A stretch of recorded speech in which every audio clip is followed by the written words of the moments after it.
그날 이후 시어머니는 한마디 말이 없었습니다. 아니, 정확히 말하면 말을 할 수 없었다는 표현이 맞을지도 모릅니다.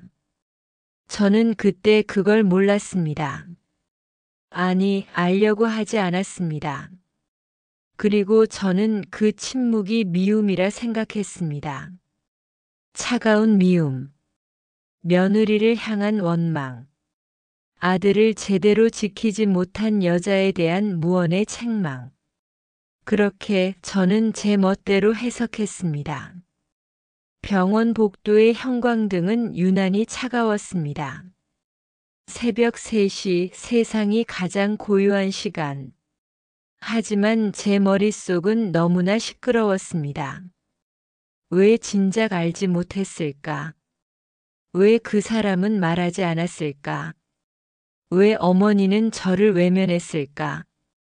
앉아서 울먹이고 있던 저에게 중년 여성의 손이 조용히 어깨를 감쌌습니다. 따뜻했습니다. 너무나 따뜻해서 오히려 더 눈물이 났습니다. 어머니, 왜 아무 말씀 안 하세요? 제가 잘못했나요? 시어머니는 대답하지 않으셨습니다. 그저 제 어깨를 쓰다듬을 뿐이었습니다. 그 손길이 용서인지 위로인지 아니면 그저 습관적인 몸짓인지 저는 알 수 없었습니다. 모든 오해는 말하지 않은 마음에서 시작됐습니다. 하지만 그날 밤 저는 몰랐습니다. 진짜 오해는 지금부터 시작될 거라는 걸. 그리고 그 오해가 풀리는 순간 제 세상이 완전히 무너질 거라는 것을. 복도 끝에서 간호사가 차트를 들고 걸어왔습니다. 저는 고개를 들지 못했습니다. 시어머니의 손만이 제 어깨 위에 머물러 있었습니다. 그 무게가 그날 밤 유일하게 제가 느낄 수 있었던 현실이었습니다. 2개월 전으로 돌아가 보겠습니다. 모든 게 평범했습니다. 아니, 평범하다고 믿었습니다. 결혼 3년 차. 시댁과의 관계도 나쁘지 않았습니다.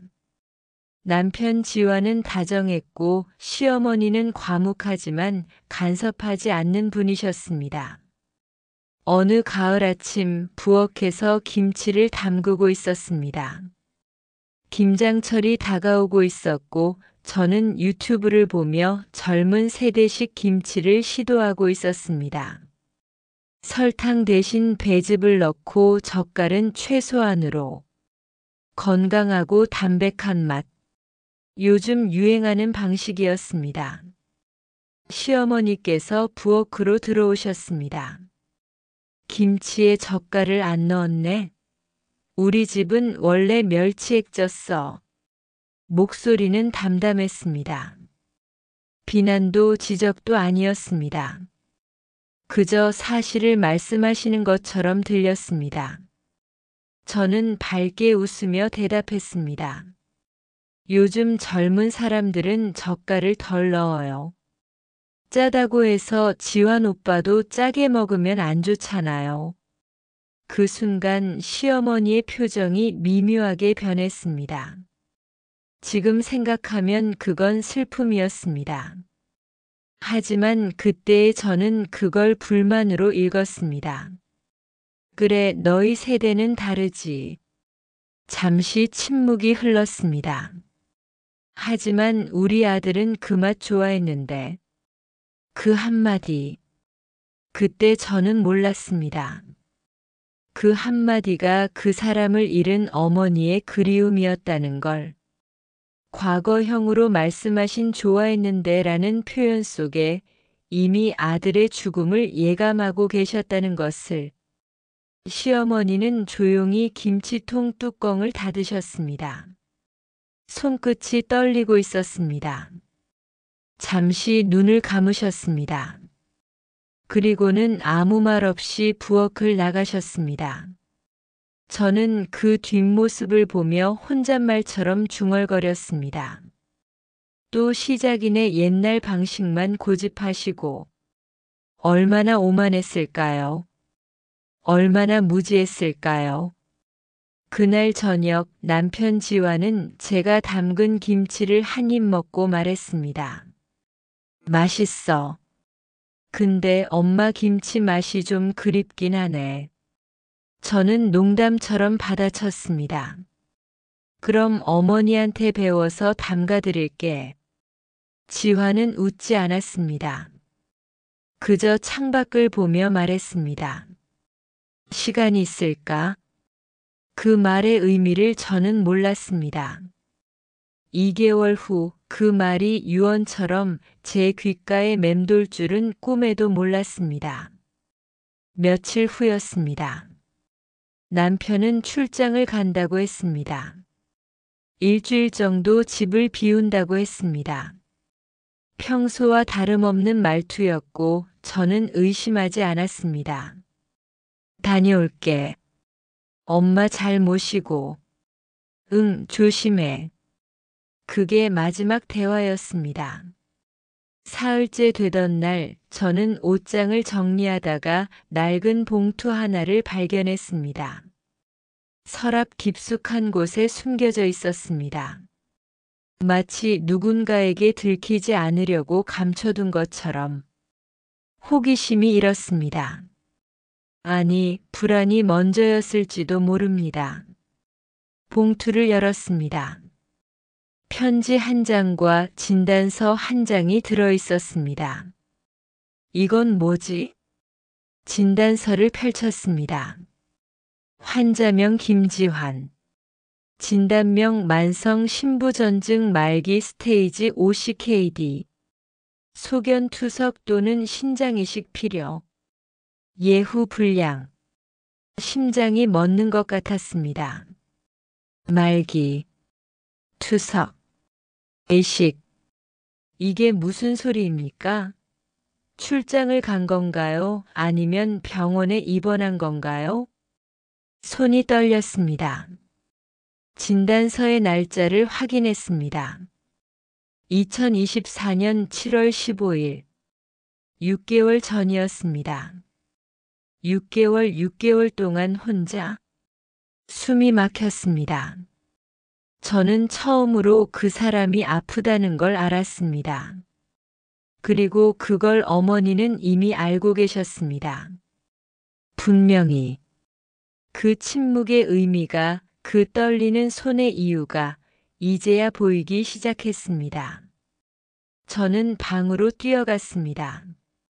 거실을 가로질러 시어머니의 방문을 열었습니다.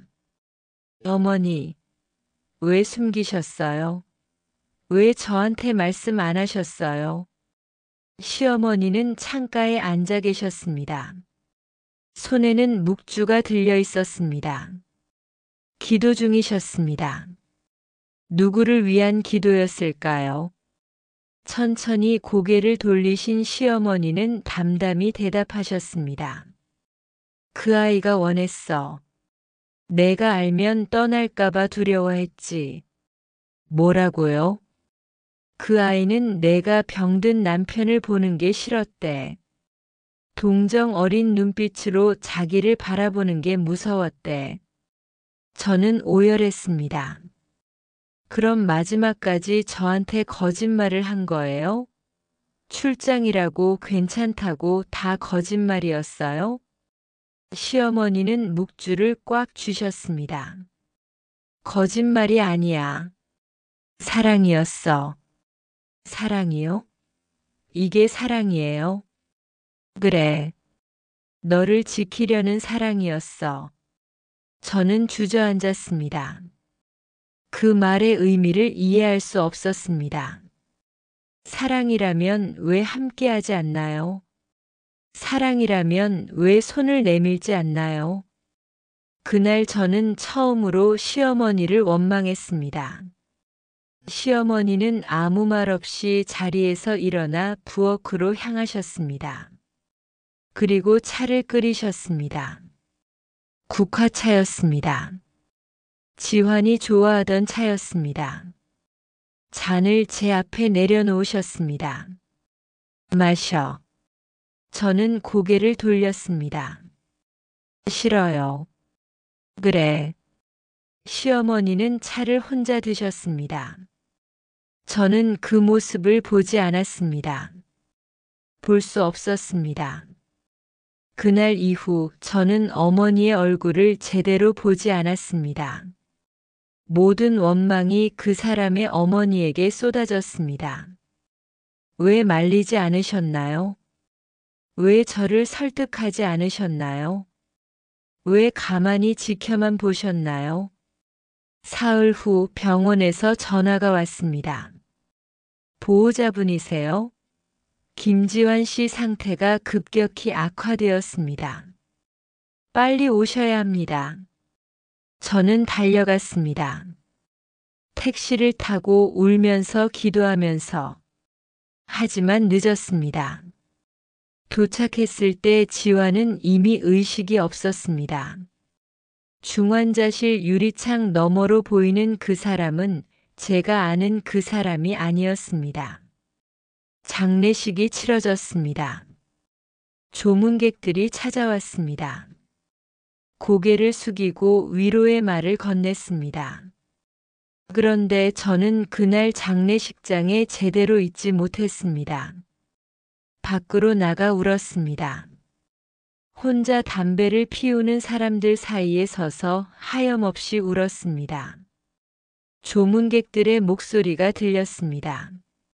며느리가 끝까지 지켰다지. 아니, 그날 병원에도 안 왔다더라.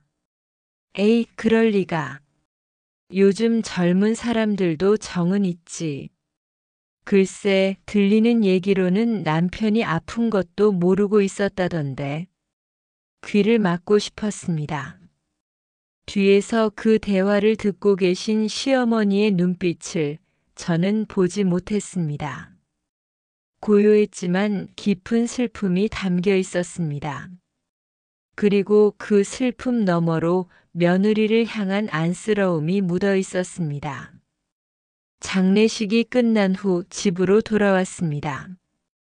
텅 빈 집, 지환의 흔적만 가득한 집.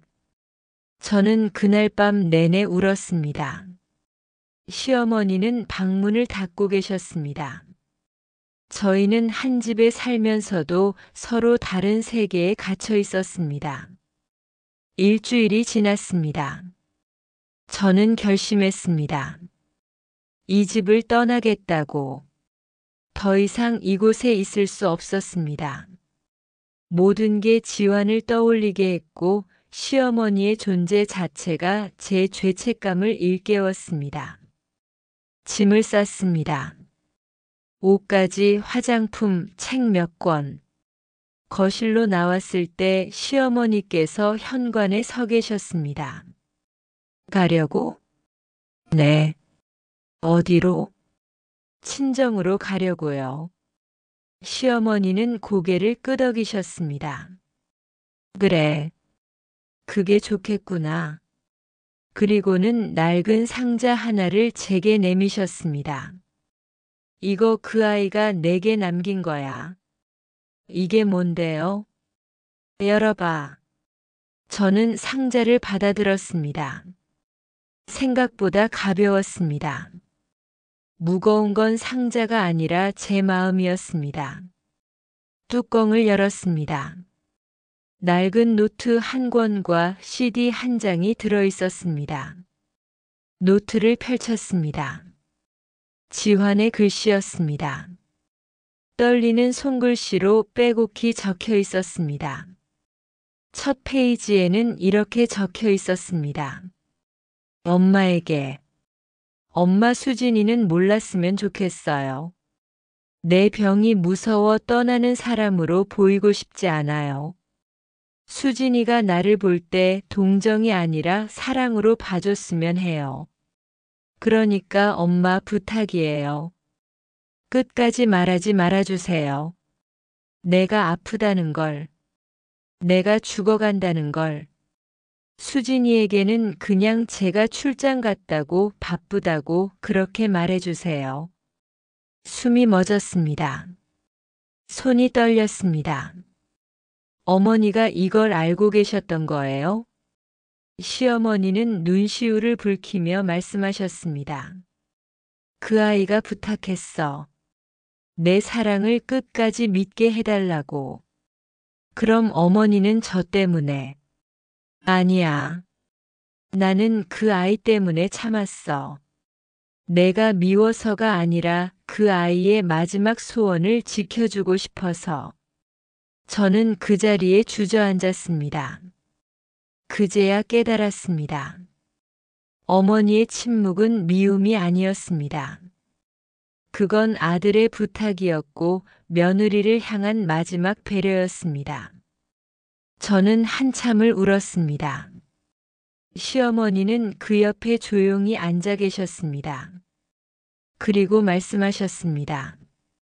더 읽어봐. 뒤에 더 있어. 밤이 깊었습니다. 저는 노트를 다시 펼쳤습니다. 뒤편에 엄마에게라는 제목으로 짧은 편지가 더 적혀 있었습니다. 엄마 고백할 게 있어요. 사실은 나 수진이를 원망했어요. 왜냐면요, 수진이는 너무 건강했거든요. 매일 아침 조깅을 하고 샐러드를 먹고 웃으면서 하루를 시작하는 수진이를 보면서 저는 질투가 났어요. 왜 나는 저렇게 못 사는 거지? 왜 내 몸은 말을 안 듣는 거지? 그래서 일부러 더 숨겼어요. 내 병을 숨기고 괜찮은 척 했어요. 수진이가 저를 불쌍하게 보는 게 싫었어요. 그래서 엄마한테 부탁했어요. 끝까지 말하지 마세요. 제발. 엄마가 그걸 지켜주셨죠. 엄마는 수진이한테 미움받으면서도 끝까지 제 편을 들어주셨죠. 고마워요, 엄마. 그리고 미안해요. 엄마를 힘들게 해서. 수진이한테도 미안해요. 하지만 저는 이게 최선이었어요. 사랑한다고 말하는 것보다 사랑받았다고 기억되는 게 더 중요했어요. 수진아, 나를 원망하지 마. 그리고 엄마를 미워하지 마. 엄마는 그냥 아들의 부탁을 들어준 것뿐이야.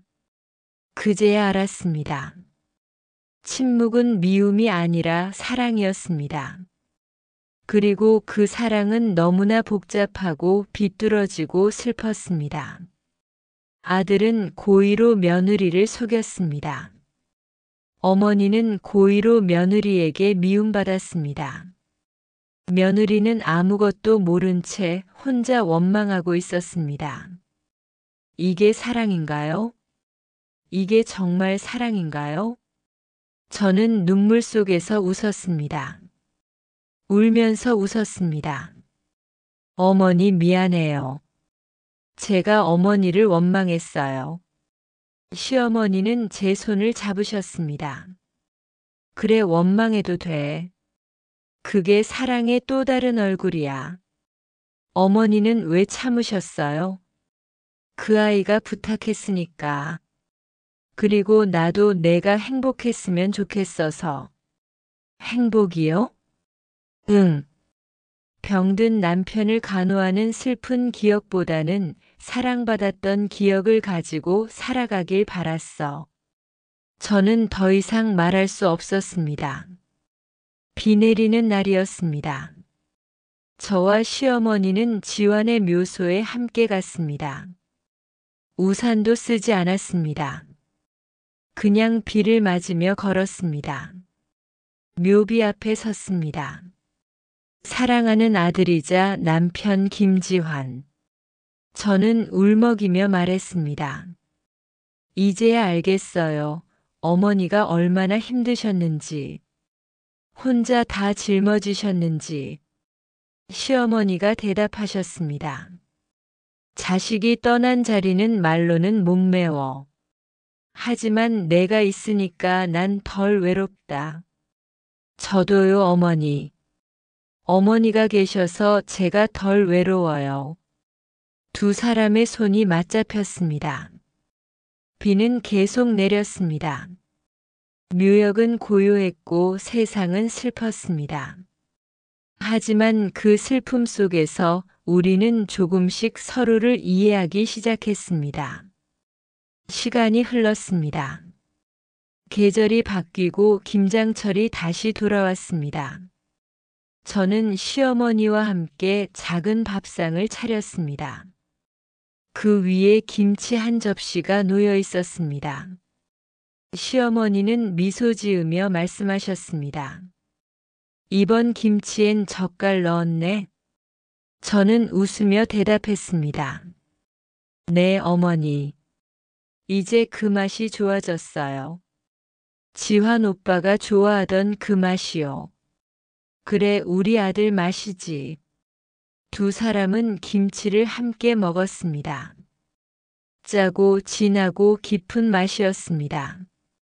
미움도 원망도 결국 사랑의 다른 이름이었습니다. 말하지 못한 마음은 오해가 되지만 용서의 말 한마디는 세상을 바꿉니다. 사랑은 때로 침묵으로 남습니다. 그러나 그 침묵 속엔 모든 용서가 있었습니다. 그리고 우리는 그 용서 속에서 다시 가족이 되었습니다. 끝까지 들어주셔서 고맙습니다. 구독, 좋아요 부탁드려요.